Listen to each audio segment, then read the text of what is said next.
બ્રાહ્મણમાં પ્રલય અને નિર્માણની શક્તિ રહેલી હોય છે. આજે મારે વાત કરવી છે કુલધરા ગામની. બ્રાહ્મણ માટે એક સરસ શ્લોક કહેવાયો છે કે અગ્નિ અર્કો વિશેષસ્ત વિપ્રભવતી કોપિતા ગુરુ હિ સર્વભૂતાનામ બ્રાહ્મણ પરિકીર્તિતા.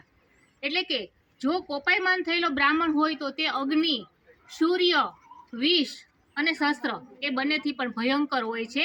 એટલે બ્રાહ્મણ જ સર્વે પ્રાણીઓનો ગુરુ હોય છે, તો એમનું કોઈ દિવસ અપમાન ન કરવું જોઈએ. આ કુલધરાની સ્ટોરી સાથે આ બ્રાહ્મણનો શ્લોક સંકળાયેલો છે. આ કુલધરા ગામ આજે વિશ્વ વિખ્યાત છે. એની સ્ટોરીને કોણ નથી જાણતું. આજે દેશ વિદેશથી આ કુલધરા ગામની મુલાકાત લેવા માટે ઘણા બધા મુલાકાતીઓ આવે છે.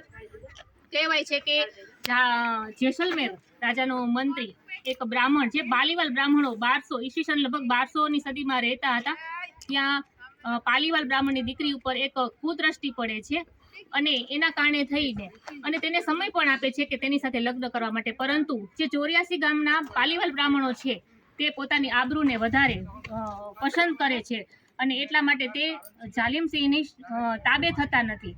અને એટલા માટે થઈને જ રાતોરાત જ 5000 જેટલા પાલીવાલ બ્રાહ્મણો આ ગામ છોડી અને ચાલ્યા જાય છે. કહેવાય છે કે આ પાલીવાલ બ્રાહ્મણોએ અહીં એવો શ્રાપ આપેલો છે કે આ 84 ગામ કોઈ દિવસ પાછા પેલા થઈ શકશે નહીં, પાછા પેલા ગામડામાં રૂપાંતરિત થઈ શકશે નહીં, પાછા અહીં વસાહત થઈ શકશે નહીં. એટલે એટલા માટે જ આજે અહીં ભારત સરકારે પણ આ સ્થળને પેલું ઘોષિત કરેલું છે કે અહીં કોઈ પણ સાંજના 5:30 પછી કોઈ રોકાઈ શકતું નથી. તો બ્રાહ્મણના આશીર્વાદમાં પણ તાકાત રહેલી હોય છે અને બ્રાહ્મણના શ્રાપમાં પણ એવી તાકાત રહેલી હોય છે, જે આપણા ઇતિહાસ સાથે સંકળાયેલી હોય છે. આપણે કોઈ પણ ઇતિહાસ સાથે ચેડા ન કરવા જોઈએ અને આ બધી વસ્તુઓમાંથી આપણે પણ કંઈક બોધપાઠ લેવો જોઈએ. આ સ્થળની મુલાકાત લઈ અને અમને એમ થયું કે આપણા ભારતમાં પણ આટલું સરસ એક સ્થળ છે. ખૂબ જ ગર્વની લાગણી અહીં અમને થાય છે. ઘણી ખમા.